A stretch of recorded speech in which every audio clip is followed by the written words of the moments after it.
What's up, everybody? JT Sports back with you guys with another video. In this video, I'm here with the Baltimore Ravens 2019 halfback preview. Going to be previewing the halfbacks on the Baltimore Ravens roster as of right now. Before we go into training camp, now, if you guys haven't seen my Baltimore Ravens 2019 wide receiver preview, there will be a card popping up shortly. So you guys can go ahead and check out that video. Went through all of the wide receivers on the Baltimore Ravens roster, and I'm going to be doing the same thing with the Baltimore Ravens halfback. So make sure before I start this video to like the video and subscribe to the channel. I upload NFL videos and NFL content daily. And also make sure to share the video on your social media pages with your friends as it helps spread the word of the channel. So the Baltimore Ravens have a very good group of halfbacks, and they're very most of the halfbacks that they have on the roster are very bruising and punishing group of halfbacks. Besides for about one, which we'll get into him a little bit later. I really like the halfbacks that they have on the roster. I really like the signing of Mark Ingram. That was probably one of the most underrated free agent signings because the Baltimore Ravens backfield a little bit last year. Gus Edwards was probably one of their best running backs, and he was pretty much a very pleasant surprise. And also, they have a guy and a Lamar Jackson who's also going to benefit from having a very good group of running backs because now the read option is going to be a lot more effective. So the Baltimore Ravens have a very underrated group of halfbacks that they have on the roster. And the first guy that I'm going to get into is Mark Ingram. I already touched on the free agent signing. I think he was probably one of the most underrated free agent signings. And although the Baltimore Ravens already had a solid group of halfbacks, adding Mark Ingram is a very good halfback. I think he's one of the better halfbacks in the NFL. I say he's a top 15 halfback. And last season for the New Orleans Saints, he missed 4 games. He was suspended, had 645 rushing yards, was averaging 4.7 yards per carry, and had 6 touchdowns. I really like him with this Baltimore Ravens team. I think this is a very good pairing with him, and he's going to get a lot more touches than what he got with the New Orleans Saints, I feel. And with Lamar Jackson back there, also a quarterback who's a threat to run the ball as well. I think he's going to benefit from that as well. And I really like the addition of Mark Ingram. I think Mark Ingram is one of the most underrated running backs that we have in the NFL. He's punishing, he's a bruiser, but also he can kind of make you miss as well. He's pretty elusive as well.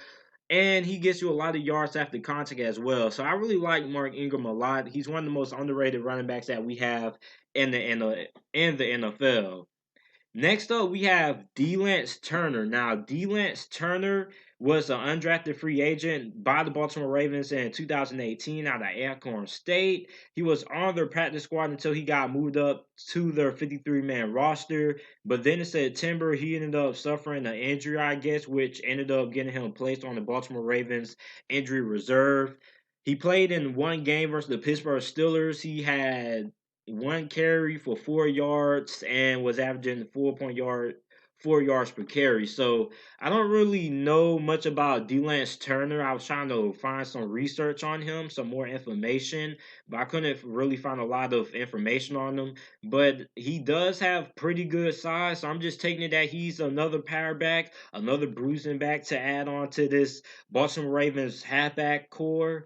And he got moved up, so I'm expecting that he's going to make the roster this year, and I don't think he'll be on the practice squad again. So I do think he will be on that Baltimore Ravens halfback committee. We probably won't see a bunch of them unless some of the halfbacks suffer some injuries or something like that. So it's not really, like I said earlier, I couldn't really find a lot of information on Lance Turner, but he has pretty good size. So I'm just going to take it that he is a physical halfback, and he's another bruising halfback that the Baltimore Ravens have on their roster.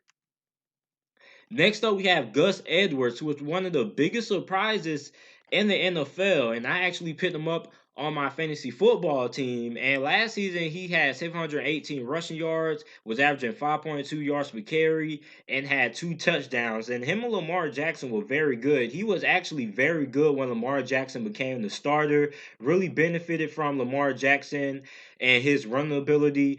And this season, I still think he's going to get a considerable amount of touches, despite how stacked the Baltimore Ravens are at that halfback position. I still think he's going to get a pretty solid amount of touches. And Gus Edwards, man, I really like him a lot. And he helped me save my fantasy football team. And I know I'm about to wander off a little bit on topic, but let me tell you guys. So I had Matt Breida. I got him off the wire because I traded for Le'Veon Bell. No, I actually drafted Le'Veon Bell in the first round, and Le'Veon Bell ended up sitting out the whole season. I kept on saying, "Come on, Le'Veon, please come back, please come back." He ended up sitting out the whole season. Everybody in my fantasy league was offering up a couple of players. Nobody really good, but somebody offered me Devin Njoku. I said Le'Veon Bell's gonna come back, so Le'Veon Bell ended up not coming back, and I needed somebody to help me with my running back position on fantasy football. Matt Breida kept on getting injured every time he ended up getting tackled, so I ended up picking Gus Edwards, and he was a pretty solid addition. He helped me save my fantasy football team and my fantasy football league, helped me get to the playoffs. So I'm going to give Gus Edwards a push. So Baltimore Ravens coaches, if you guys are watching this video, which I doubt you guys are, but get this guy Gus Edwards some touches, man. This guy deserves it. He's a very solid halfback. And I think he's going to, like I said earlier, he's going to get a pretty good amount of touches despite how crowded the Baltimore Ravens halfback position is. Next up, we have Kenneth Dixon, who is also a guy who was able to have some success for the Baltimore Ravens last season. He had 333 rushing yards, was averaging 5.6 yards per carry, and had 2 touchdowns as well. So this Baltimore Ravens halfback core, man, it is stacked. They have a lot of talented halfbacks on this roster. Now I don't know about Kenneth Dixon because I think he might be the odd man out the mix with all the other halfbacks who they have. They're going to have Gus Edwards. They're going to have Mark Ingram. So it's going to be pretty interesting to see how they fit in a guy like Kenneth Dixon, who is a pretty solid halfback as well. So I'm going to be interested to seeing how they end up finding ways to get these guys the ball.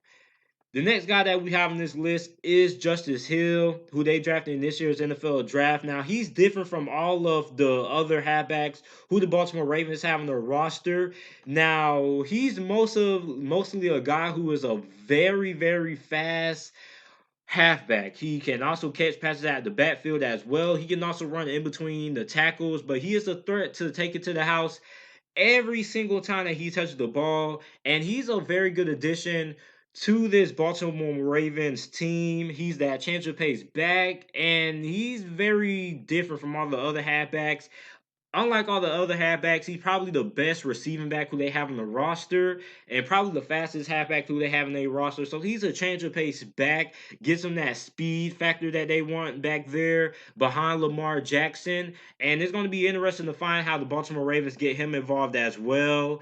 And I think they're going to find ways to get this guy some touches because this guy's a threat to take it to the house every single time he touches the ball. He can also make some guys miss as well. He can also make a couple of guys. He can also run over a couple of guys as well. For Oklahoma State, he ran over a few guys. I forgot which game it was, but he's a guy who can also punish you as well, run through you as well. So Justice Hill, he's a guy who I like a lot.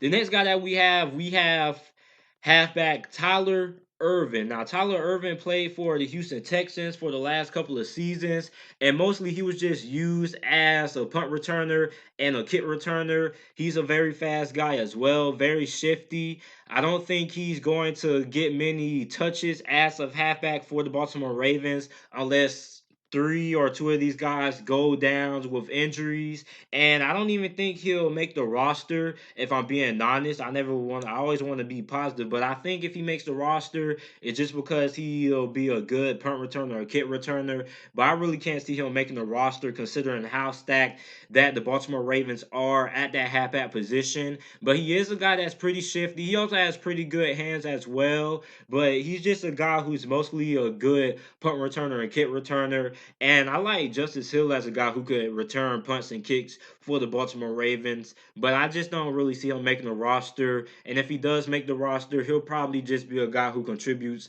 on special teams for the Baltimore Ravens. So this is it for my Baltimore Ravens 2019 halfback preview. Let me know some more teams that you guys want me to do down in the comment section down below. And of course, when you comment the team, make sure to comment the position that you want me to do as well. Also, make sure to like the video and subscribe to the channel for more NFL videos and content. And thanks for watching.